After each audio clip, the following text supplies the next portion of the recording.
Olá a todos! Hoje a gente vai apresentar um caso bem interessante realizado essa semana.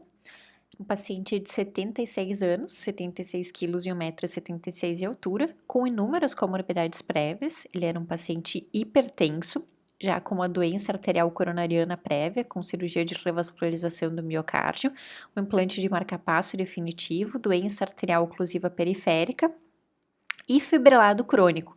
Em vigência de anticoagulação, ele fez uma hemorragia digestiva alta, o anticoagulante foi trocado e ele fez um novo evento hemorrágico, dessa vez um AVC hemorrágico em vigência de anticoagulação, e por isso foi optado por contraindicar a anticoagulação para esse paciente. Então, a gente tem um paciente de alto risco para eventos isquêmicos embólicos que não pode se beneficiar da anticoagulação e por isso teve uma indicação de oclusão de apêndice atrial esquerdo.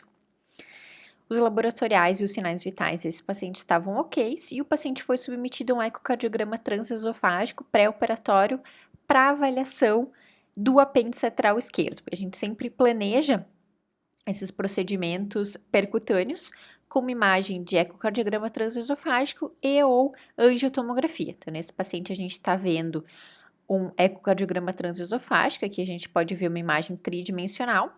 A gente alinha essa imagem muito semelhante ao que a gente faz com a angiotomografia, para que a gente possa ter uma visão do apêndice atrial esquerdo bem alinhado, e a partir dessas visões alinhadas é que a gente vai medir duas marcas importantes. A primeira é onde está o ósteo do nosso apêndice atrial esquerdo. A partir do momento que a gente delimita o ósteo, a gente traça uma linha que vai ficar mais ou menos 10 a 12 milímetros a partir do ósteo, e nessa distância de 10 a 12 milímetros do ósteo, a gente vai ter a nossa landing zone.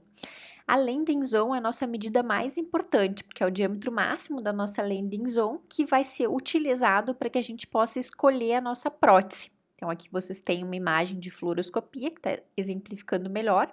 A gente tem o ósteo, 12 milímetros a partir do ósteo, a gente vai ter a nossa landing zone. E aqui vocês estão vendo que ela é muito próxima da artéria circunflexa, é um parâmetro importante que a gente observa durante o implante, sempre a gente cuida onde está a nossa artéria circunflexa. Nesse paciente, o diâmetro máximo da landing zone foi cerca de 28 milímetros, e por isso a nossa prótese escolhida foi uma prótese de tamanho 31. Então, aqui vocês estão vendo que para 28 milímetros de landing zone, o tamanho da prótese, que nesse caso a gente utilizou uma prótese chamada de Amulet da Abbott, é uma prótese 31. Aqui tem duas visões bem importantes que a gente tem que ter durante o nosso implante. A gente faz o implante, então, guiado por ecocardiograma transesofágico e fluoroscopia. A primeira imagem que a gente tem que procurar na fluoroscopia é essa projeção de oblíqua anterior direita cranial. Então, a gente vai fazer uma oblíqua anterior direita cerca de 30 graus, cranial 20, e a gente vai injetar para que a gente possa ver essa visão que é o eixo curto do nosso apêndice atrial esquerdo. E a segunda projeção que a gente vai ter que ter é semelhante a essa, novamente é uma oblíqua anterior direita, cerca de 30 graus, mas agora caudal, cerca de 20 graus, e a gente vai ter a visão do nosso apêndice atrial esquerdo em face, que é o que vocês estão podendo ver aqui. Então, essa é a prótese que a gente utilizou nesse paciente, é uma chamada de Amulet. Essa é uma prótese autoexpansível de nitinol, e ela é composta, como fica claro aqui nessa ilustração, de um lobo. O lobo vai ficar ancorado nessa distância, são cerca de 12 milímetros a partir do ósteo. Inicialmente, o lobo ele tem um formato mais arredondado, quando a gente começa a liberar, depois ele fica nesse formato final dele, que parece que ele está bem coaptado aqui ao longo do apêndice atrial esquerdo.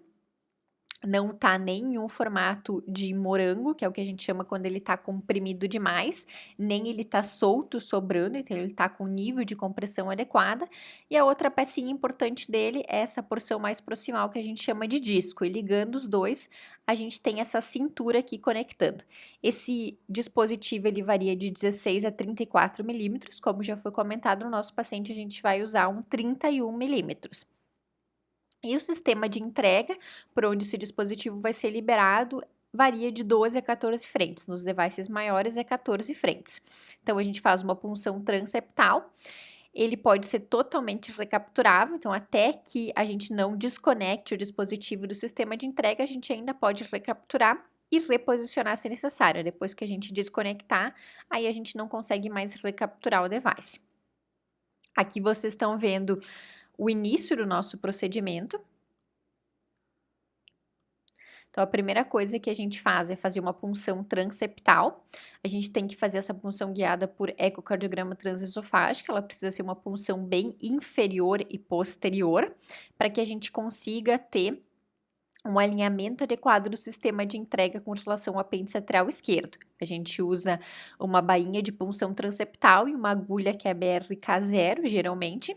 Depois disso, a gente avança uma guia e um catéter de pigtail, e por esse catéter de pigtail a gente faz as injeções. Então, aqui vocês estão vendo a projeção fluoroscópica de oblíquo anterior direita 30, caudal 20, em que a gente injeta e pode ver bem direitinho o nosso apêndice atrial esquerdo. Vocês veem que nesse caso ele tinha 2 lobos. Muito importante é cuidar para que a gente tenha uma hiperenização completa com TCA acima de 250 segundos.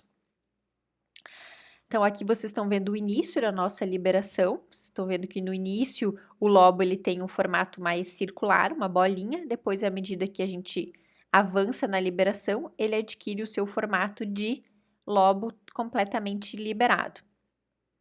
Então, uma bolinha inicialmente, a gente avança, continua liberando e ele vai adquirir o seu formato final. Um procedimento guiado por eco e por fluoro. Na fluoro, novamente, o que a gente vai cuidar são 2 projeções principais, uma direita cranial, que equivale no eco a um eixo curto, cerca de 44 graus nesse caso, e uma direita caudal, que equivale ao eixo longo do eco, nesse caso foi cerca de 132 graus.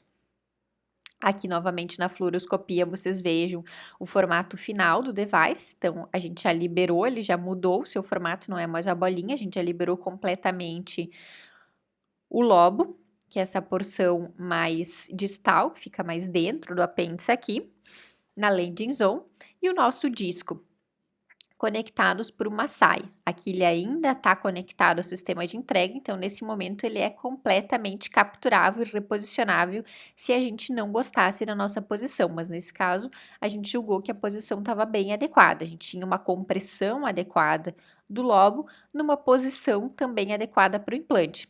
Como a gente pode conferir aqui no eco, a gente vê que o disco está numa posição adequada, e o lobo e o disco estavam em posições adequadas e com uma compressão de lobo adequada. Antes de liberar, a gente sempre checa se realmente ele está bem fixo para reduzir o risco de embolização. Nesse caso, vocês podem ver que ele, de fato, estava bem fixo. Se a gente tem certeza que ele está numa posição adequada, a gente segue essa regrinha antes de liberar completamente. Tem o mnemônico para lembrar da regrinha de checar a estabilidade, que é o close. Então, a gente checa se o nosso lobo está 2/3 distal, artéria circunflexa, se o lobo está com uma compressão adequada, se a orientação em relação ao eixo do apêndice está adequada, se o lobo e o disco estão separados e se o disco está com algum grau de concavidade. Se a gente checou tudo isso e deu ok para tudo, a gente pode liberar. E aí, a gente vai ter o nosso implante, então, finalizado. Então, nesse caso, a gente realizou um implante de Amulet 31, guiado por eco e por fluoro, com o sucesso do procedimento, com um dispositivo bem fixo ao final e ocluindo completamente o apêndice na posição que a gente gostaria, reduzindo certamente o risco de novos eventos isquêmicos de embolização a partir de êmbolos do apêndice atrial esquerdo. Obrigada!